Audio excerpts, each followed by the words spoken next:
Why do we have aches and pains? And there are a multitude of things we blame our pains on. What are some? Give me an example. What do you think your pain is from? Anybody? Stress? Okay, stress. We'll get into that for sure. What else? Laziness.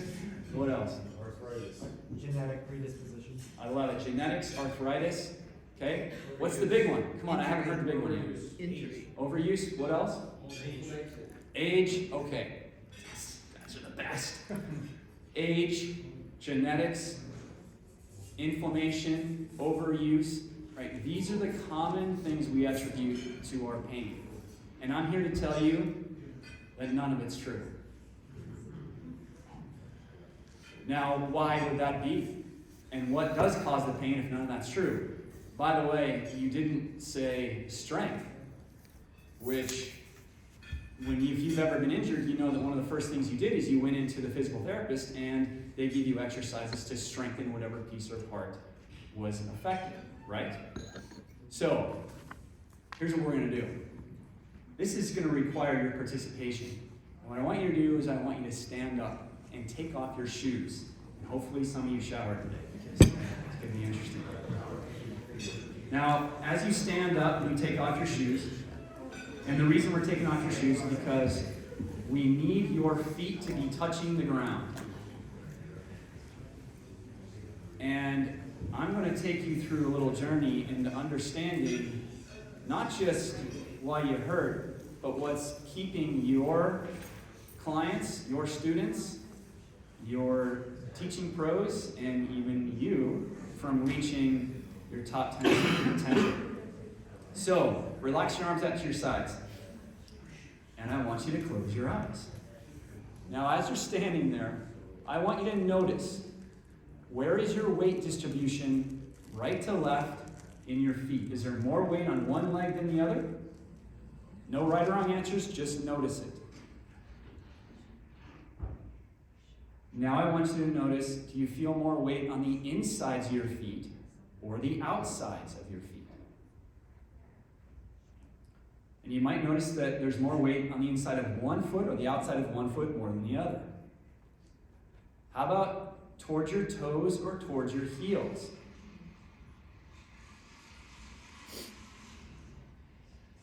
Okay, now I want you to open your eyes and I want you to look down at your feet. And I want you to notice, does one foot turn out more than the other? Do both feet turn out? Is one foot sitting in front of the other one? Now, does anybody know why I'm asking these ridiculous questions? Say again? Mental? Mental? I'm getting in your heads for sure. Yes, I'm looking at your imbalances. I'm going to get you in touch with your imbalances in your body. And the feet tell us everything we need to know about where we're imbalanced in the rest of the body. So, how many people felt more weight in one foot than the other? Raise your hand. How many people felt more weight on the inside of one foot? How about the outside of one foot? How many people felt totally balanced on perfect? Olga? Olga's like, nah, I can't do it. I did say felt good. That's awesome. I love it. Right, come on. That's great. Okay, how many people noticed one foot was in front of the other? And one foot turned out more than the other? Okay, so basically everyone here has some sort of imbalance. And that's normal, but not okay. Right? So here's what I want you to do. We're going to fix this in 3 exercises. Ready? Pigeon toe your feet. Touch your big toes together and kick your heels out. And what I want you to do is I want you to take your left hand, not Olga, left hand on your left shoulder, right hand underneath, and pull it straight up overhead, as high as you can go. Don't worry about it, Olga. Straight up overhead. And I want you to push your knees back. Both elbows will go overhead as best you can, and if you can't, just, like I said, best you can, and get it up there. Now this is asking for shoulder function. And I'm going to explain why we're doing this in a second. Pull it up as high as you can, get a nice stretch in your tricep, in your arm. Okay, relax, switch sides. Other arm, straight up overhead.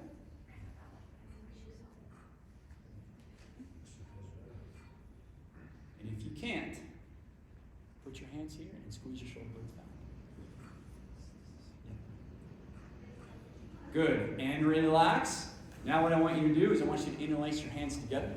Lock out your arms straight up overhead. Toes still touching. Toes still touching, heels out. Arms straight up, straight up, straight up. Now obviously this is a good little shoulder stretch sequence before you play. And relax. Last one. Bring your arms out in front of you. Get your feet straight, about fist width apart. Fist width. And you're just going to squat down. And I want you to put a little arch in your back. Bring your upper body up. Thumbs up towards the ceiling. And now bring your arms straight up. And don't forget to smile. Lock out your elbows. Good call. And relax. Now, close your eyes. And I want you just to march place, get a comfortable stance, and I want you to now to notice where your weight distribution is. Raise your hand if you feel more even, right to left, front to back. Raise your hand. Awesome. Awesome. Raise your hand if you feel any more balance or symmetry whatsoever. Great. Raise your hand if you don't feel any different at all. Okay, 2. Well, good. Well, we hit most of you. Go ahead and have a seat. Good job. It's a little wake up. Now, you got any Advil? Absolutely. Okay, so let me ask you this. What did a few arm exercises have to do with your feet? Why can we do a few exercises for your arms and shoulders and actually change the balance in your feet? Anybody want to venture a guess of how that works? Say again? Connection to your core. Anyone else? Realigning. Yes, absolutely. So both are right in a sense. What's happening is that when our upper body, our shoulders, hips, knees, and ankles are all connected, they're all one big unit that are designed to work together. Unfortunately, our bodies aren't always working together as that unit, which you felt when you stood up and you noticed your weight distribution was different or your foot pressure was different between your right and left feet. So, since the body is a unit, by changing the position of your shoulders and by realigning your upper back, you can actually balance out not just your lower back muscles, but your hips, your knees, your ankles, and your feet. Now, this is what most people won't tell you, not just because they don't believe it, because they don't know it. Doctors, physical therapists, chiropractors, all wonderful, wonderful people and absolutely necessary, obviously. But one thing you won't get from most practitioners is you won't get an understanding of how your whole body works together. And those 3 exercises, that little test, shows you just how much your body is connected. So, let's go back to some of the things we talked about in terms of age, or in terms of why we hurt. And I'm going to back up and I'm going to go right to posture. Now, most people think of posture as their parents telling them to stand up straight. Like, pull your shoulders back, stand up straight. Well, that's not my idea of posture. My idea of posture is your shoulders should be level. Your hips should be level. Your knees and feet should be pointing straight ahead. Now, why is that? And how do I know that's the way we're designed? Well, 1, physics tells us. 2, does anybody here have kids? Young kids or grandkids? Or have had them? Well, you'll notice that these kids, they are perfectly aligned. Their heads sit directly over their shoulders. Their shoulders sit level with the other. Their feet point straight ahead. And you notice that they're total gumpies. You can drop them on their head and you're like, yeah, what? Nothing happened. Right? They fall, they get up, they run, they jump, they fall again, and they don't get hurt. That's because their whole bodies are not only pliable, but everything is connected. And so when one thing goes, everything else compensates, as it should. So I know that you are perfect when you were born and within the first 6 years of your life, because that's how we're designed. Our design is to be balanced right to left, front to back. But what takes us out of that design? Well, let's list some things off. Injuries, past injuries, can throw us out of balance. And one thing that happens, I used to work with the San Francisco 49ers for 2 seasons. And, yeah, I know, that's a bummer.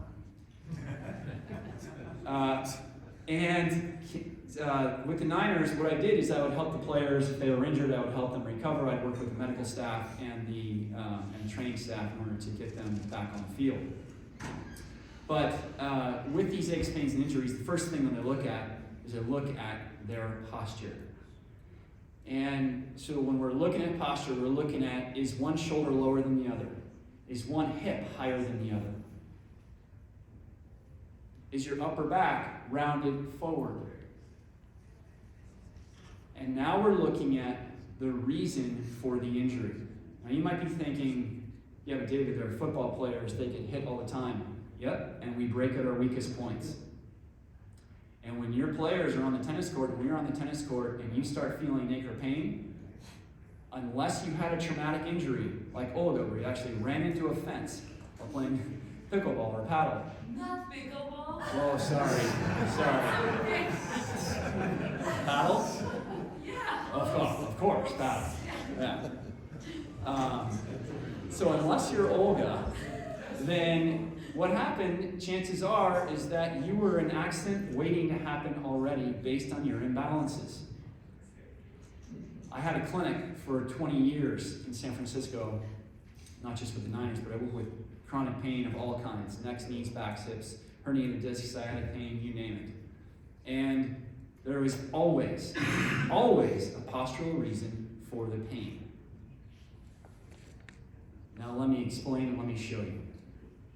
Does anybody have any ache or pain right this second that wants to volunteer? Yes, sir. Come on up.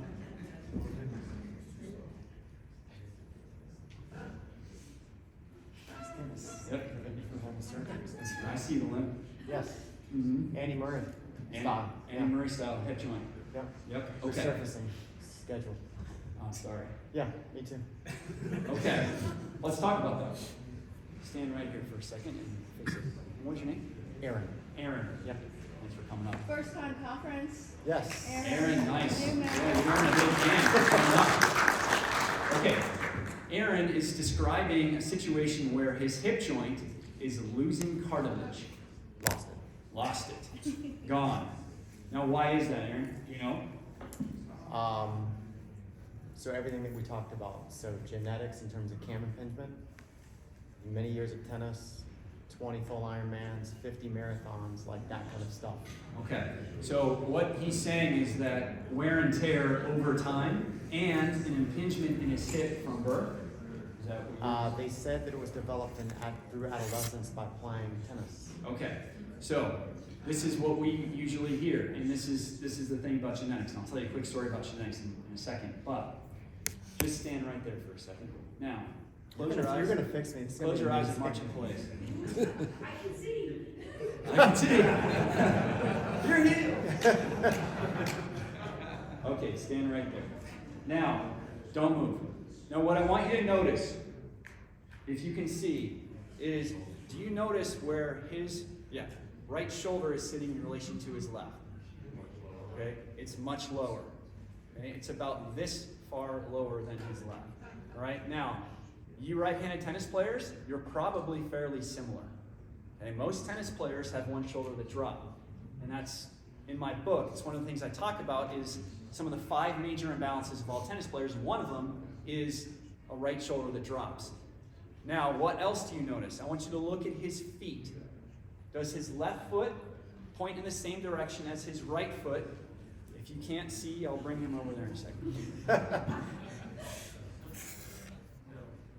Okay, his left foot's here, his right foot is literally pointing over here. All right?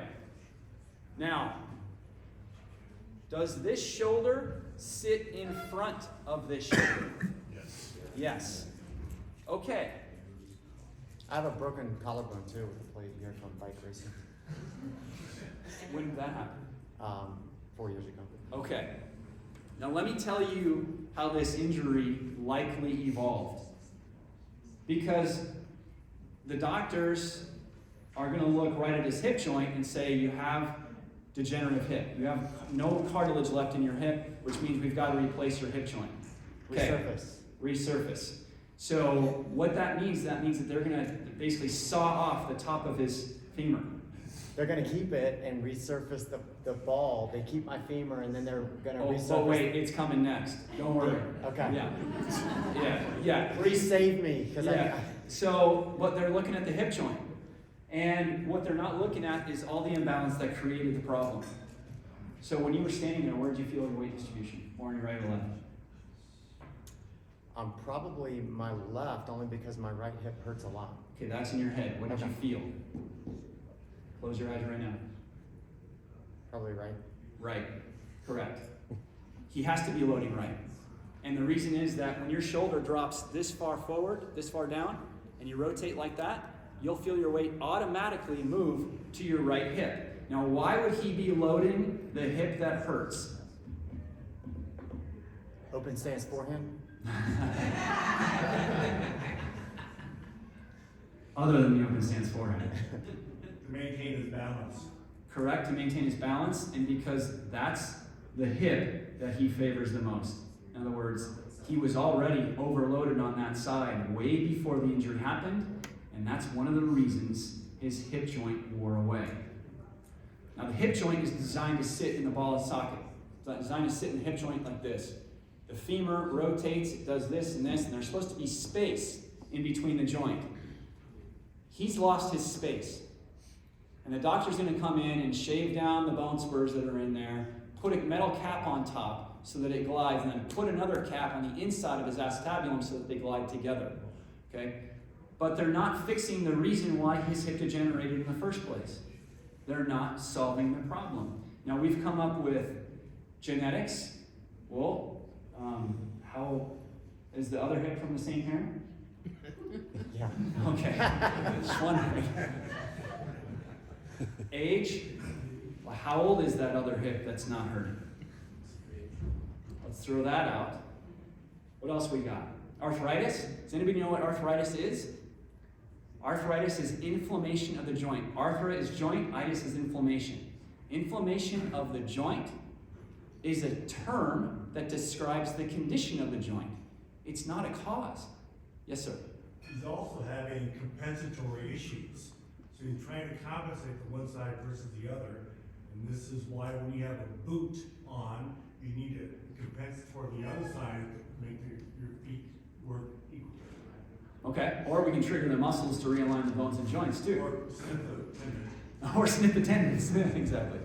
So we have a situation here where we have a major imbalance, an overload on his right side, and I'd be willing to bet that his fall where he broke his collarbone was one of the things that started the whole thing off. And here's why. As soon as you break a collarbone, now you change the function of your shoulder. Now the shoulder joint's designed to move through the full range of motion, just like the hip joint, only more motion. As soon as you limit that motion, you take the shoulder blade, you rotate that shoulder forward, which we've seen, his left shoulder is rotated hard forward. As soon as that happens, the pelvis follows the upper body and rotates. His leg bone, his femur, rotates with it.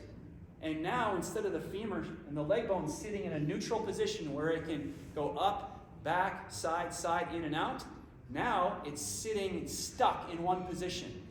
I tore my left bicep too. And towards left bicep, here it comes. That was recent, but Yeah, no operation, no surgery on that. that was recent. All of it, the left bicep tear, even if you fell, either way, probably lifting a weight. No, hitting massive two-handed backhands that would blow your mind. He's just got a huge backhand. So what bicep tear always happens in when it's not a traumatic injury, when the bones it attaches to, when the joints that it attaches to don't function correctly. Same thing with the hip joint. Hip joint isn't functioning correctly because of the position of the pelvis, the position of the bone, and ultimately what has to happen for him to feel better is we have to fix his left shoulder. This, retract your shoulder, that has to come back to there. Was I invited for this? You were handpicked. I'm going to show you how this works right now. Hopefully. I want you to get your feet straight. And I want you to take your hands and put them behind your head. Actually, before you do that, take a quick walk and just tell us if you have any pain when you walk. Relax your arms. No, it takes like 10 or 15 minutes of walking before I have pain. Okay, you And notice I the can no limp? longer string a tennis Does racket. everybody because I notice get- the limp? Okay, put your hands behind your head here for a second. Pull your elbows way back. Way back. That's all I got. It's all right. I got more for you. All right, now take a walk like that, and tell me if that changes the way you feel walking. Now what you'll notice is that immediately changes the limp. Come on back. Feel you're limping less? Yes. Yeah. Why? Shoulders are back, yep. Why is he limping less? Because as soon as you can do this, if you stand up for a second, interlace your hands behind your head, pull your elbows back, and you notice that all of a sudden your chest sticks out, your back muscles, the extensor muscles of your spine engage, and that changes the position of your pelvis. And for him, it changed the position of his pelvis, which then changed the actual position of his leg bone. And he walked better.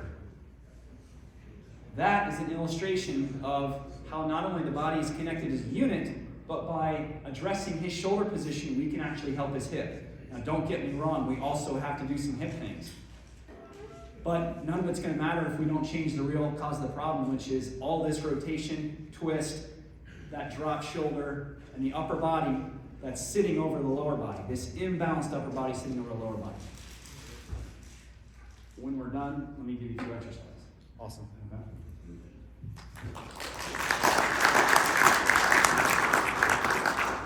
So, a quick story about genetics that I promised to tell. My wife has a good friend who came limping in on crutches because of ankle pain. And, I need some water. And as she's limping over, I said, "What's the problem?" She says, "Well, the doctors say I'll never run again." I said, "Well, why not?" She said, "Because I've got weak tendons in my ankles." I said, "Okay, that's interesting." I said, "How did that happen?" And she says, "Well, my dad has tennis elbow."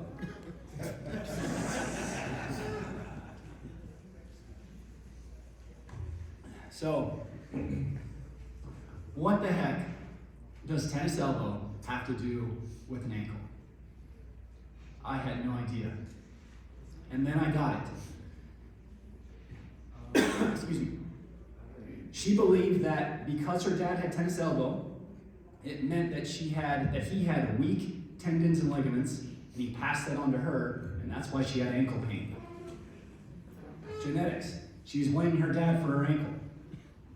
Now, I told her in no uncertain terms that was not the case. And to prove it to her, I had her drop her crutches. And I said, "Now walk." And she goes, "Well, I can't." I said, "Well, try." And so she kind of hobbles, she takes a step, it's painful. I said, "Okay." Now, just like we just did, I said, "Put your hands behind your head, pull your elbows back, now walk." She pulled her elbows back, and she walked with no pain. Voodoo. No. All it did is it changed the position of her foot and ankle, which changed the tension on it, and she felt better. And it was an aha moment because it was the moment where we want to blame other things, but at the end of the day, we're very capable, we're empowered to fix ourselves with just a few exercises. It's just a few exercises and techniques to realign the body. And that's what I want to show you. So, by the way, I have a YouTube channel that's free. If you have any aches or pains, probably there's a video up there that will walk you through it and give you some exercises. So you can send your players and anyone you want, family members, definitely check it out. In the meantime, I want to take some more questions about particular aches or pains. Yes, sir. With your situation, with your back pain, when you're in college, the same stuff that you just did, did that solve? Yes. So I found a guy named Pete Egoscue who started something called the Egoscue Method. And it's in San Diego. And when I finished playing, so I was still having a lot of back pain even through college and then even after. So my junior year at Berkeley in 1994, I turned pro. And it wasn't pretty, but I played in a lot of pain most of the time. And then my sponsor on the tour was a friend of this guy, Pete Egoscue. He said, "You got to go in and see this guy."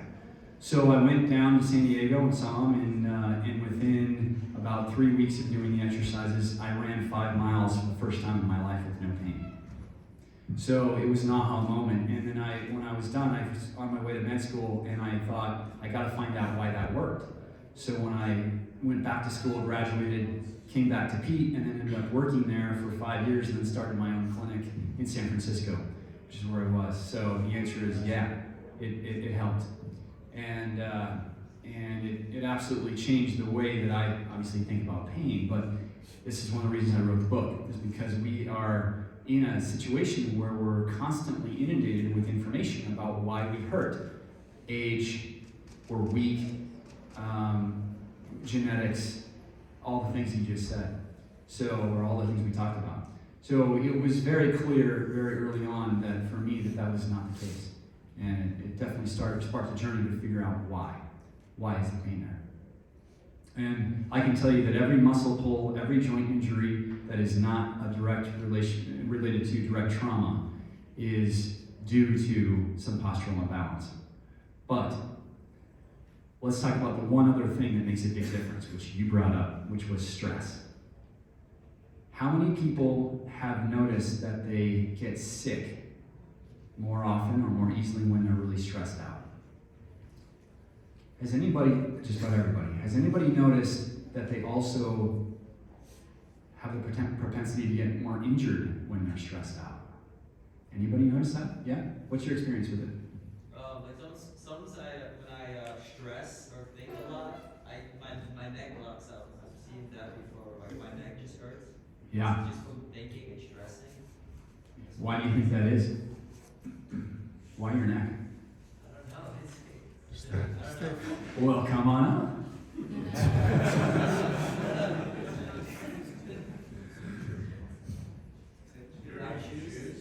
Oh, either way. So, yeah, right. Okay, so I mentioned before that we always break our weakest points.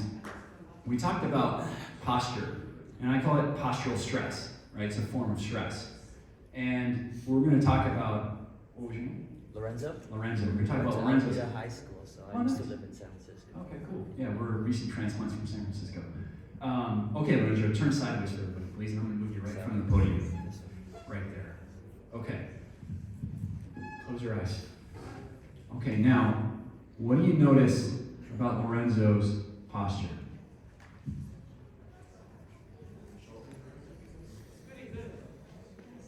Yeah? Do you notice his head is coming way back? Do you notice the rounding here in his upper back and shoulders? Kyle, can you see that? Turn sideways this way. Okay? So here's what's happening. We have an ear, a shoulder, a hip, a knee, and an ankle that aren't aligned. But specifically what's happening is that, turn this way, is that as he's standing there, his knees are actually locking back. He's almost hyperextended. You ever notice that? In your knees, Lorenzo? Yes? Yeah. Okay, his knees are hyperextended. And anytime you have knees that do that, it means the hips are sitting too far forward. So the knees lock back to counterbalance that. And as soon as that happens, the mid and upper back, and Lorenzo's mid and upper back, shuts down. And it does this, or it actually starts to roll forward. And as it rolls forward, he's counterbalancing that by pulling his head back. All the stress right here in his neck. Not to mention his lower back, right here. Yes? Yeah. Get pain off in your lower back? Yeah, I mean, recently, yeah. Okay. And you can feel it. You can feel the muscles right here in Lorenzo's lower back. They're like this. They're steel cables, and they shouldn't be. So, but how do I know that? Simply because the posture tells us. So the posture is telling us exactly where he's stressed. Now, there's postural stress, as I said, and then there's emotional stress. Emotional stress plus postural stress equals pain. Almost every single time when there's enough of one or the other. You can open up your eyes. Thanks, Henry. Thank you very much. Yeah. So, when you're under a lot of emotional stress, physically what happens is that you have your parasympathetic nervous system and your sympathetic nervous system. Now, the sympathetic nervous system is our fight or flight. If a bear is running after us, our sympathetic nervous system kicks in to get us away, right? So it's our run away and survive mode. Okay? It's the fear mode. The parasympathetic nervous system is our rest, relax, and digest mode. So when we're stressed, the sympathetic nervous system kicks in, and a flood of hormones cascades through our bodies. Adrenaline, cortisol, in particular. And these hormones are wonderful when you're trying to get away from something and when you need to act quickly. But they're designed to be temporary. When we are under a lot of stress, especially continuous stress, these hormones fluctuate throughout our body. They circulate to every single cell. And they, unfortunately, because they're designed to be temporary, when they're in there long term, they actually degrade tissue. So one of the things that these hormones do is they liberate blood sugar. And the way they do that is they borrow it from other parts of the body, including our muscles, tendons, and ligaments. So when you're under stress, you're more predisposed to injury because these hormones are actually borrowing from tissue that is designed to actually stabilize your joints. So I tell you this so that you're aware next time you go on the pickleball court or the paddle and you're really stressed, or you're playing tennis and you're really stressed, you go for a run or go to play basketball or whatever it is, you might want to rethink it because your body is more predisposed to injury. Or do something that is not very taxing. Go on a light run, a light jog. Hit light tennis balls, but don't go all out. Quick story about that. Team nationals in Las Vegas, 40 plus, 40 and over, we're warming up, we're in the semifinals, and my partner and I are warming up. And he's going crazy, he's going everywhere. He played at Berkeley too, he's a good player, he in the warm-up, he's just amped. And I'm saying, well, hey, Kian, calm it down. But he just was so excited to play, and he was ready, and he sprints for a ball and throws out his back. Now, it just so happens that he had a major fight with his wife about an hour earlier. And this is another example, again, of when we're under a lot of emotional stress, we predispose our bodies to injury. So I tell you that so that you can be more aware of that. And next time you're feeling a lot of stress, breathe, kick in your sympathetic nervous system, or your parasympathetic nervous system. I'm going to show you how to do that right now. Close your eyes. Now, breathing in and out through your nose is the one thing that will help more than anything. So, what I want you to do is take a deep breath in through your nose from your lower abdomen. Bring it up into your upper chest. Hold it for 2 seconds. And then release it all the way down. And do it again. Inhale.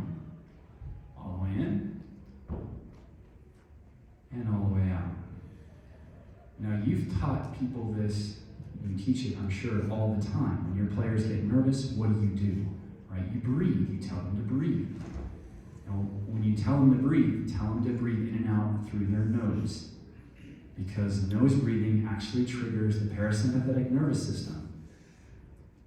And it releases the sympathetic nervous system, meaning the fight or flight. Now I'm going to give you one more technique that's even more powerful. So what I want you to do now is you're going to breathe in through your nose. Deep breath, as deep as you can get. Now, I want you to breathe out, but I want you to count as you do it. So you're going to go, breathe in and then out. 1, 2, 3, 4, 5. You're going to count out loud. 6, 7, 8, 9, 10, 11, 12, 13, 14, 15, 16, 17, 18, 19, 20, 21, 22, 23, 24, 25, 26, 27, 28.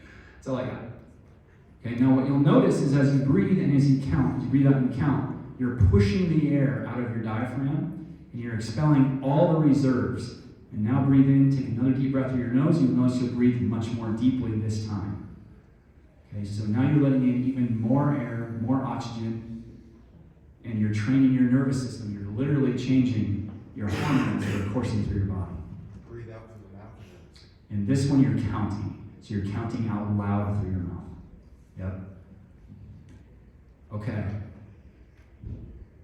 Any questions? Aches, pains, anything? Yes, sir. About plantar fasciitis. How about plantar fasciitis? It hurts. Yes, it does. It's no fun. Do you know, what have you been told about it? Not much. Does everybody know what plantar fasciitis is? It's an inflammation of the fascia, which is the tissue that's on the bottom of your foot, wraps around your heel, and it isn't quite continuous with the Achilles tendon, but it's very related. So, plantar fasciitis, one foot more than the other? You tell me why it's there. I don't know. Yes, you do. What'd you just learn? Why do you think? Well, most things are balance. Okay, balance. And on that foot, have you noticed you have pain now? I've had consistent pain. The last couple of days, it's been a lot less. So. Okay, so stand up for me. All right, now plantar fasciitis, as I said, it's the fascia that runs on the bottom of your foot, all throughout your foot, and it then wraps around and then connects when we're around, to the Achilles tendon, but it's still connected in a different way. So, what did you notice when you were standing in terms of your weight distribution, right to left, front to back? I felt like it was in the front. Yeah, towards your toes, right? Okay, so everybody stand up. And I'm going to show you why he has plantar fasciitis. Now, I want you to shift your weight towards your toes and notice not just what your toes do, but what muscles in the back of your legs kick in. Calf muscles, right? So the calf muscles kick in and grab on. Now the calf muscles attach to the Achilles tendon. And the Achilles tendon has fascia and then it connects, as I said, to all 5 toes. So when you are pitched forward, you have weight towards the toe of your toes, you're now engaging the calf muscles, engaging all the bottom of the foot to work hard. You can feel the bottom of your foot actually contracting if you move far enough. And he's like this all the time, only it's not balanced right to left. He's got an imbalance as well. Why do we know that? Well, we can see it, but he's a tennis player. We know there's inherent imbalance in tennis players. It's natural, it's okay. It doesn't have to be a big deal at all. It just means now we're just trying to understand how these imbalances happen and then what we can do about it. So from fascia standpoint, when you're done, I can help you. I'll give you a couple exercises. But the key is to understand that any ache pain you have, you can start to notice, look in the mirror, look at yourself in the mirror. Where are your shoulders? Where are your hips? Where's your weight front to back? Where are you unbalanced? And that'll start to explain some of the reasons of why you're either in chronic pain or getting injured often or more prone to injury in some places. You can sit down. Thanks. Okay, yes. Really good stuff, and really appreciate it. Excited also to read the book. What would you say, like, for coaches would be like the most important thing? Like people that are like still on the court a lot. Like, what would be like the number one thing you would say that we should focus on to prevent those things? Yeah, good question. One is make sure that you're doing something that balances out your body at least once a day. Does anybody do yoga here? Okay, so I'm a big proponent of yoga. If it feels good, stretching in general, from the sense of you've got to stay mobile. So one of your biggest assets throughout your life, not just being able to stand on the court as tennis pros, but also throughout your life, is going to maintain the mobility of your joints. Mobility is the number one thing you can do, not strength. You need mobility, stability, and strength in that order. If you have mobility and stability, then you're strong. If you're strong, it doesn't mean that you have mobility. So when you're going into the weight room or you're training your athletes, a couple important things. And when I train people, I do exercises before we work out to balance out the body, and I do it after again, so that we're loose when we're done. Absolutely imperative to stay mobile. That's one thing. Hydration. You guys know the importance of hydration, but let me just give you a few thoughts. Our muscles are about 80% water. The discs in between our spine, in between the vertebrae, are about 70% water. Your bones are even 30% water.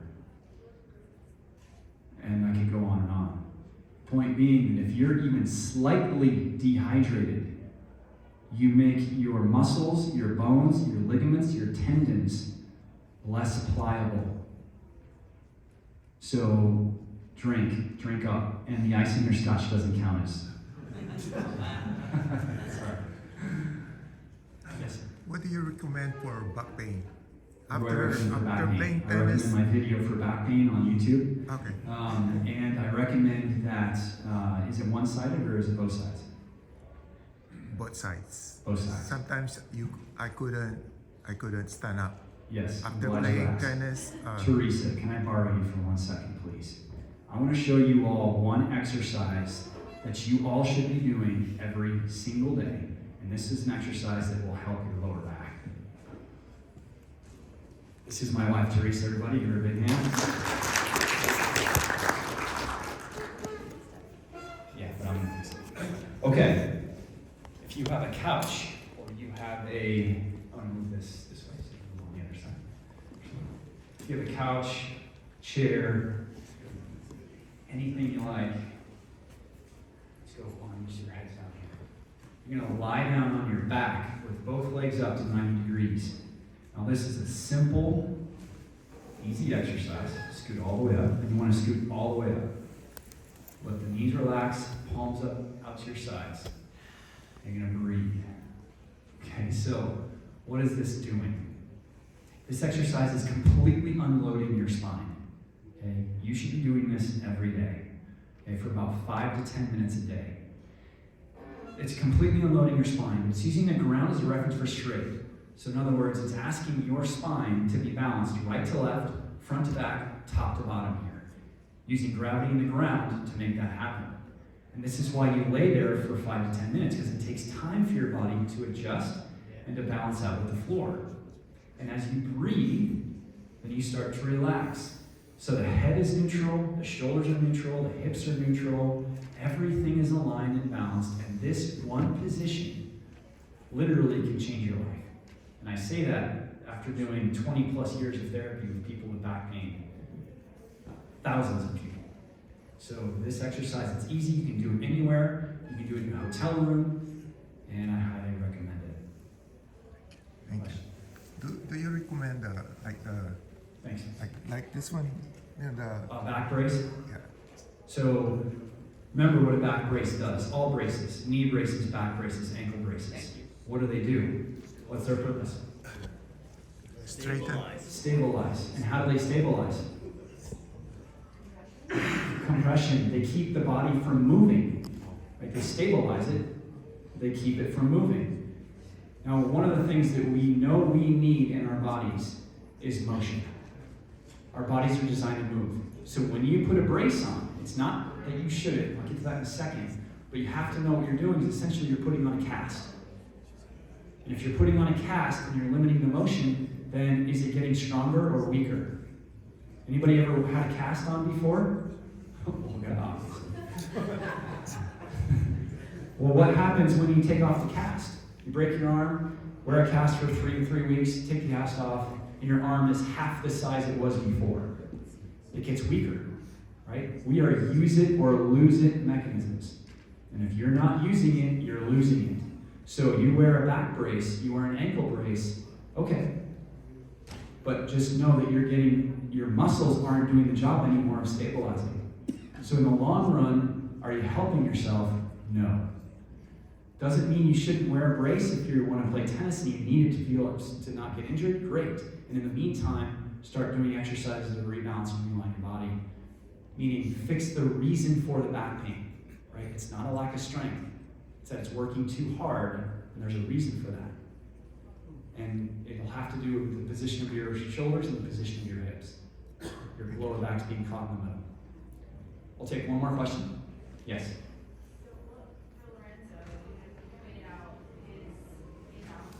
Yeah. No, why are you asking? For a friend. Say again? You don't have neck pain? Okay. Okay. Thanks for the question. Okay, so. More of a health question as well. What about Okay. people who have pain with arthritis, not arthritis, but have pain because of their disabilities with diabetes, for example, feet? Yes, okay. So the question, I'm going to answer her question first, which is about the neck. So, this exercise that I just showed, another great exercise for the neck too, because it relaxes all the muscles of the shoulders, realigns the upper spine, and takes the pressure out of the neck. And I'll show you another one that I'm gonna give Andrew all as well. So for the neck, but I'll show it afterwards. One sec, let me answer his question. So the question was disabilities.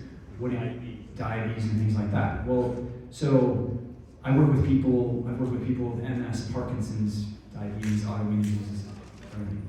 One of the things that we tend to do is we tend to blame the disease, blame the pain on the disease. Now, diabetes is very common in the sense of, neuropathy, numbness, tingling in the feet, yes. Nothing we're going to do about that. However, one of the things you want to be careful of is saying, well, I have this pain because of this disease. Remember, we always break at our weakest points. A disease is just stress. It's just internal stress on the body. And when you have a certain amount of internal stress, where does that stress go? It'll go right to the spot that's already compromised. Does that make sense?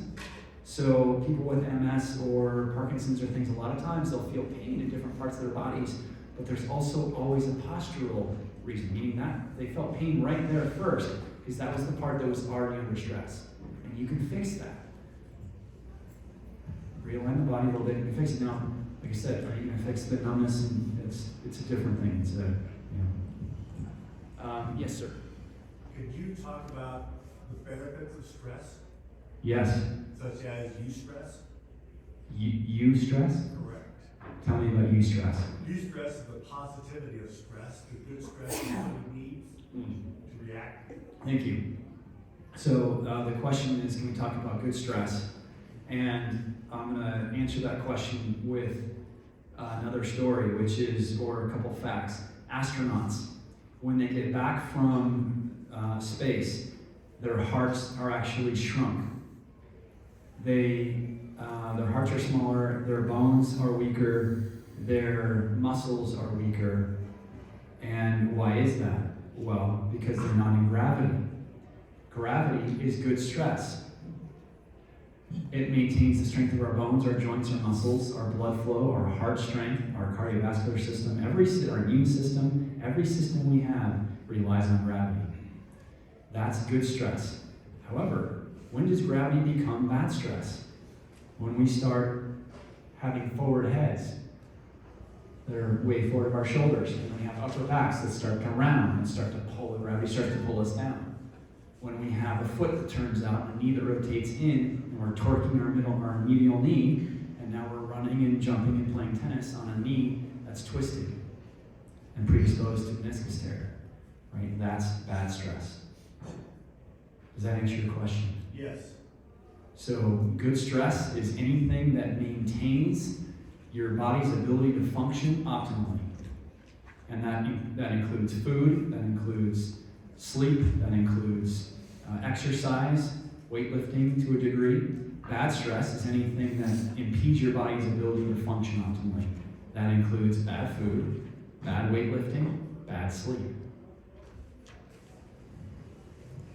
Okay. Everybody, thank you so much for having me. I've got some books there in the back if anybody wants a book, and come talk to me if you want to talk about your pain. Boy, I want to say thank you to David for that amazing presentation. I think we would want him to keep going, but we are so fortunate to have had him today because he's a rock star. So I've been, as soon as I found out that he was coming to speak, and thank you, Bridget, because it was a conversation that Bridget and I had, and she told me about how wonderful he was, and I said, could we please get him to come speak at our conference? So thank you, Bridget. But I went on YouTube and started watching his videos, and I swear if I had found him 10 years ago, I'd still be playing. But David, I have a question for you. In all your videos, I did not find preparation for playing golf. So could you? I need that, okay? All the other ones, but I need getting ready to play golf. I've been doing that one, but I want the golf-specific one. So, but thank you. Again, let's have a round of applause for David. I want to remind you about the drill exchange, and we're raffling off a lot of gift cards, but we're also going to give away one of David's books, so you don't want to miss out on that. So thank you, and I think lunch is going to be ready in the next few minutes, so enjoy lunch.